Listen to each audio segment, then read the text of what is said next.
We live in angry times. The horrific events of 9/11 have altered the image of Islam and Afghanistan. The world is dominated by the Western point of view. And how does this point of view see the Pathan in Afghanistan? Is Afghanistan condemned to be the site for the clash of civilizations? Is the Pathan bound by his faith to be fighting against the modern West? Is the Islam of Afghanistan as violent as it's made out to be? One name stands tall in the history of this country. He had more than his fair share of battles, both inner and outer. And our film will try to trace and understand the man and his battles. Khan Abdul Ghaffar Khan, or Badshah Khan, or Bacha Khan, a messenger of peace, the son of a farmer who rose up to be the citizen of the world.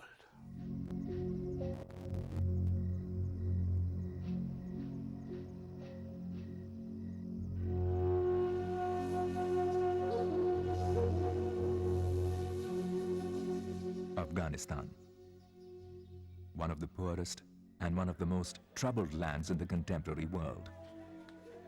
For more than a decade, it has been considered a breeding ground for fanatic fundamentalism and militancy. The memory of Mullah Omar and his brigade has not yet faded from our memories. And yet, defying this contemporary view, there is a contrasting memory too. The memory of a tall, frail man walking amidst the Pathans, singing the song of peace. Khan Abdul Ghaffar Khan was an epitome of non-violence, aptly named the Frontier Gandhi. He shunned all forms of violence. Fighting for the freedom and the rights of the Pathans, Ghaffar Khan changed the way the world viewed a Pathan. Traditionally, Pathans were known for their pride and the violent ways by which they defended their honor. Badal, or revenge, was most important to a Pathan. Honor killings, they would call it. If felt dishonored, a Pathan would surely kill. And the family of the victim would kill the killer, and so on. This mindless revenge knew no bounds, no family, no sanity. Nothing or nobody was ever forgiven. It was in this tradition that Abdul Ghaffar Khan embraced non-violence and forgiveness. He preached these virtues as the ways of the Prophet. Ghaffar Khan withstood pain and torture, but never retaliated. Ghaffar Khan was born to a humble farmer, Bahram Khan, chief of a small tribe. Against the then prevailing trend, he chose to educate his children in schools run by the British. Ghaffar Khan grew up with a loving, broad-minded family who treated all guests with equal respect. If at sunset, even if a person that you would have normally shot because he'd shot someone from your family arrived on your land, then he was taken in and he'd spend the night. He was treated like you treat any guest of yours who'd come, looked after, fed, he'd sleep and everything. And then he was still your guest until he left your land.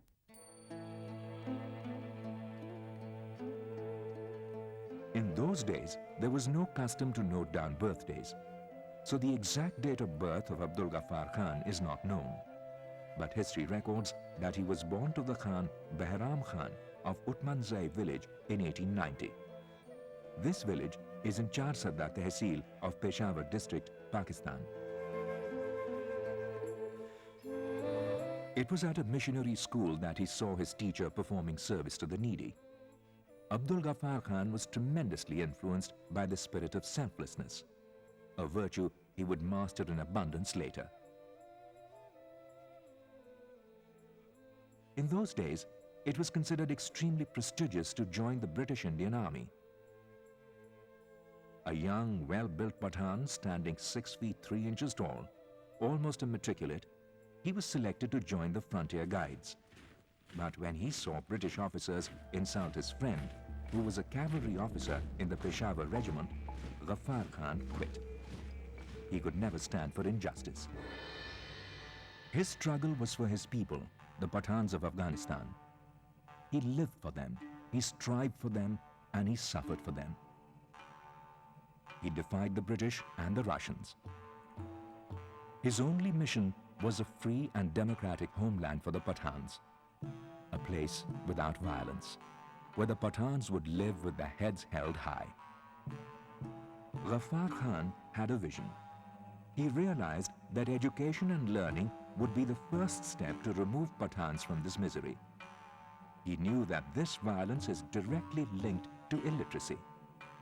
He dared to open schools to give basic education to children.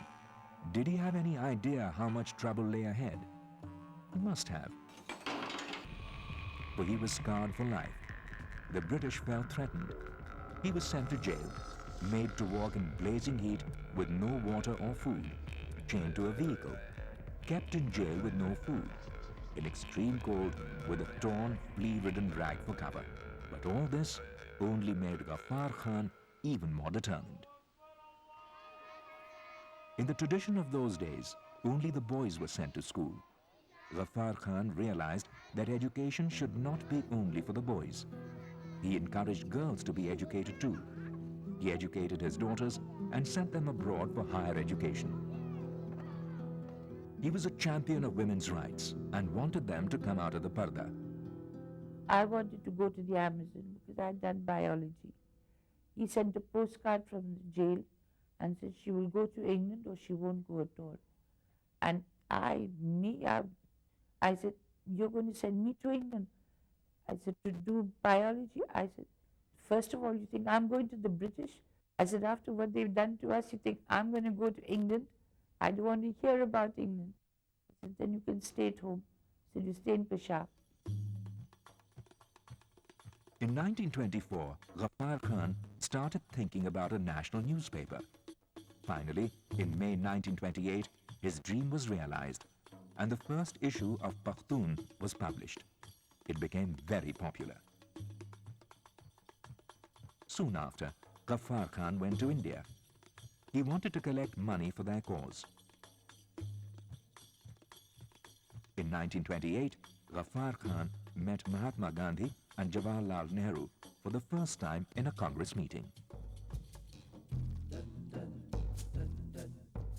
Ghaffar Khan was mesmerized by the nationalistic passion that was driving Indians then. He came back and spoke to his countrymen. Thus, the idea about an organization to bring about social reforms was conceived and realized in 1929. They called it Khudai Khidmatgars, the servants of God. Khudai Khidmatgars had to take a vow before joining, a vow of non-violence, to renounce revenge and anger towards oppressors and wrongdoers, to treat every Pathan as his brother and friend, and to serve humanity in the name of God. This was no less than a revolution in the making. The more the British would torture, the more would join in. The British drove trucks into a human war, killing several people. They ordered soldiers to shoot at unarmed men and women. They rounded up Khudai Khidmatgars, removed their clothes, and beat them mercilessly. They were made to stand naked on housetops with their faces and backsides blackened. Their women forced to watch this humiliation. They sodomized these brave men with tent poles, destroyed their homes, killed their women and children. But they could not make the Pathan break his word. Such was the love and respect the Pathans had for their organization and their leader, Ghaffar Khan. He formed these people. With all these people used to come to him, and they used to go walking from village to village, helping people, telling people not to fight, settling feuds, opening schools. He gave a whole lot of his land. He built schools both for girls, for boys, for everybody. Got the teachers for them along one of the river banks, near Utmanzai. And he just carried on doing this all the time. And he kept telling these people that you were not put over here just, uh, to fulfill your own needs and just enjoy yourself. You must help those around you who are not as fortunate, who need your help.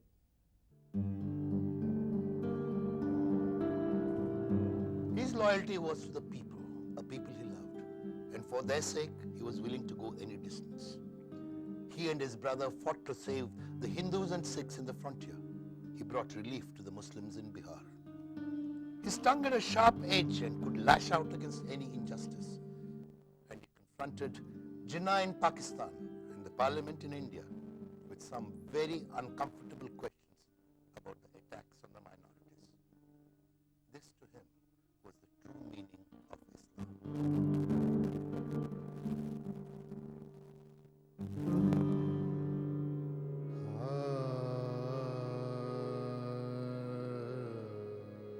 Khan Abdul Ghaffar Khan would often say, "What pleases God pleases me."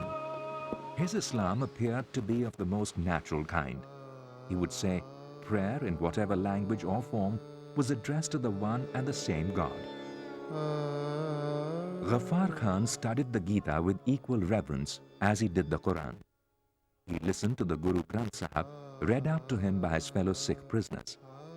He considered his religion to be truth, love, and service to God and humanity. He felt every religion that had come to the world had brought the message of love and brotherhood.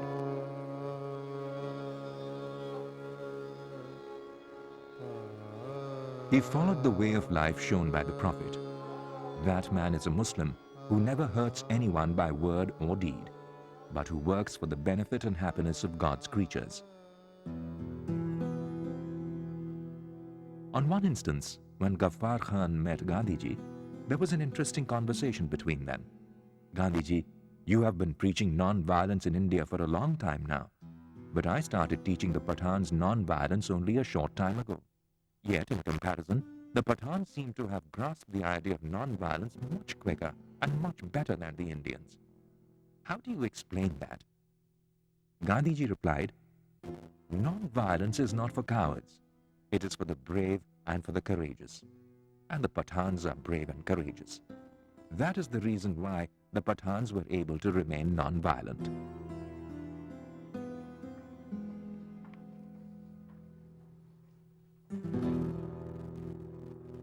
Like Gandhi, the Khan Sahib fought for the rights of the threatened, the poor, and the weak.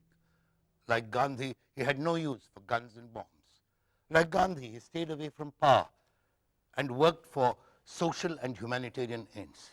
Like Gandhi, he sought to relieve poverty and resist oppression.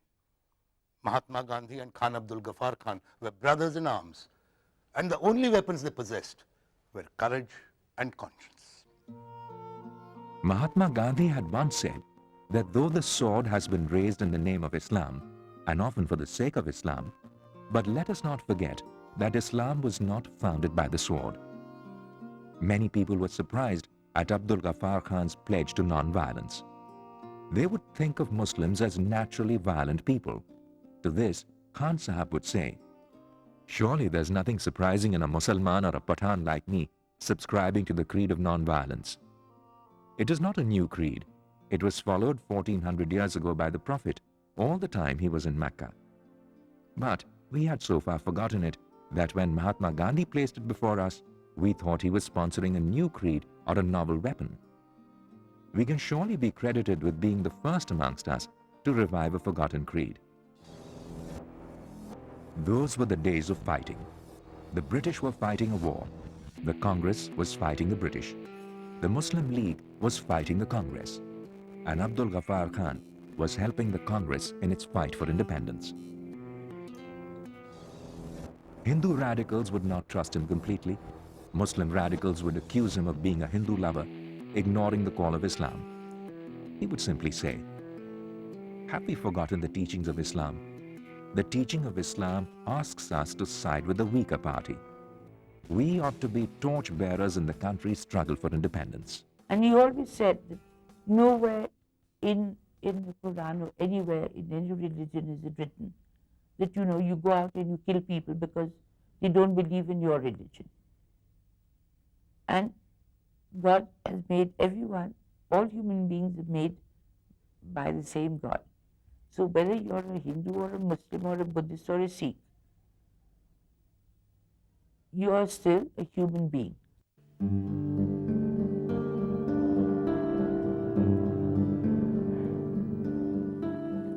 The chief asset of Khan Abdul Ghaffar Khan was his courage. He had his own interpretation of the scriptures and was not afraid to act upon it. And he did not hesitate to criticize those Muslim voices which used religion for commercial or political reasons. And the voices retaliated, they criticized him at each stage. Right from the beginning, when he started going to school with his brother, or when he started his own school and encouraged the education of the girl child, or when he joined hands with Christians and Sikhs and Hindus to fight for India's freedom, or when he opposed the partition of India along religious lines, or when he protected Sikhs and Hindus against violence in the frontier province. At each stage he was criticized, but his faith never wavered. Till the end he insisted that the Prophet's chief demand of a Muslim was the service of fellow human beings.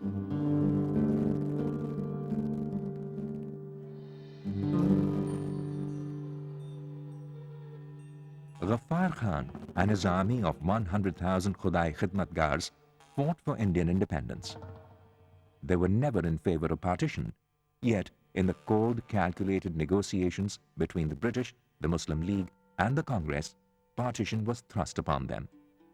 Their voice did not matter. Nobody cared for Ghaffar Khan and his Pathans. They were the victims of a trade-off.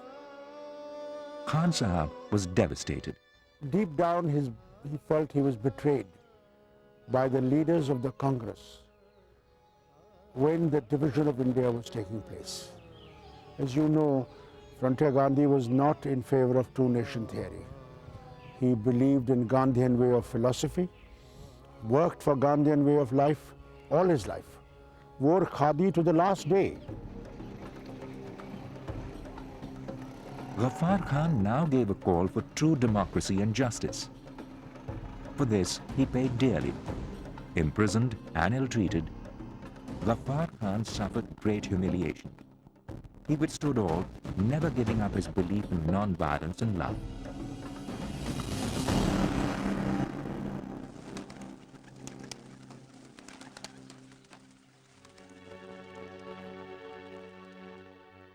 Ultimately, when Ghaffar Khan was very dangerously ill in prison, he was released. His doctors advised him to go to London. But the weather was not agreeable. Ghaffar Khan decided to go to Afghanistan. He reached Kabul and spent his days there and in Jalalabad. He did come to India after 22 years for Gandhiji's centenary celebrations on 2nd October 1969. And then, in 1987, he was bestowed the highest honor of Bharat Ratna. However, tragically, he had a heart attack and went into a coma. Ghaffar Khan never recovered after that. He was taken to Jalalabad, where he breathed his last on 20th January 1988.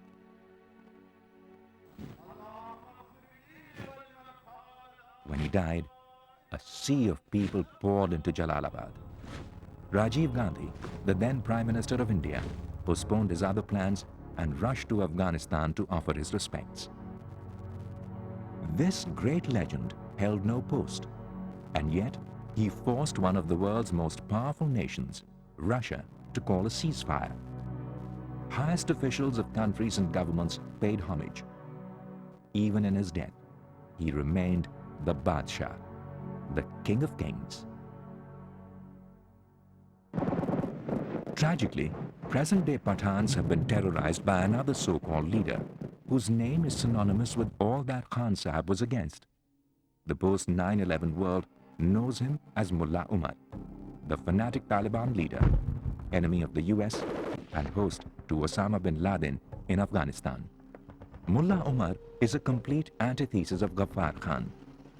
The struggle for which Ghaffar Khan mobilized his fellow Pathans was completely non-violent, whereas Mullah Umar took violence to extreme levels. Secondly, Ghaffar Khan was trying to fight against an age-old tradition of revenge amongst Pathans. To him, forgiveness was an important part of Islam. Another important difference between Ghaffar Khan and the Taliban was that non-Muslims were equally important to him. Ghaffar Khan always said that he and his Pathans would protect Hindus, Sikhs and Christians living in northwest frontier province where Muslims were in majority. He always cited the influence of two non-Muslims on him. One was a white Christian schoolmaster called Vigram, and another was a Hindu called Mohandas Karamchand Gandhi.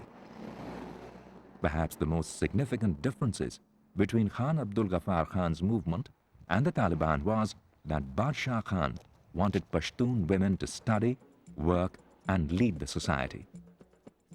In 1932, he sent his teenage daughter, Meher Taj, to study in England.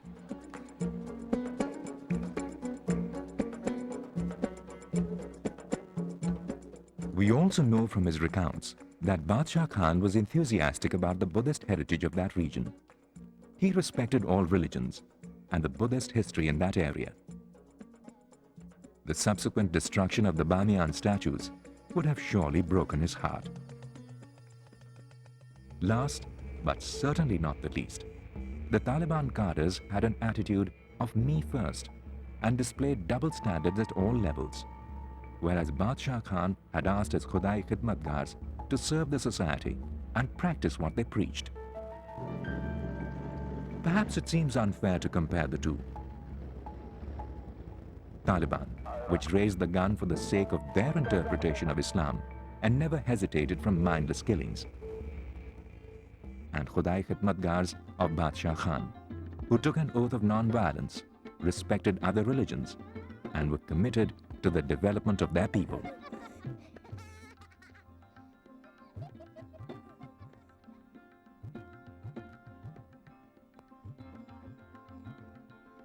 The life of Abdul Ghaffar Khan is an inspiring saga. Mahatma Gandhi described him as a man of God. One of the greatest leaders of Asia, he was the closest colleague of Gandhi and a passionate freedom fighter, a non-violent Badshah of Khans.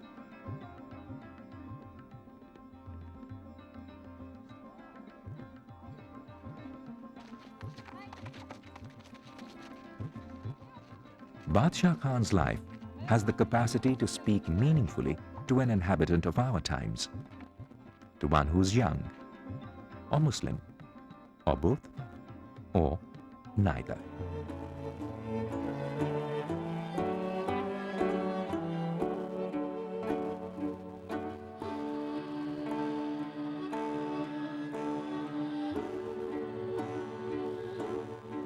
We live in turbulent times, but we cannot afford to make the mistake of forgetting our history.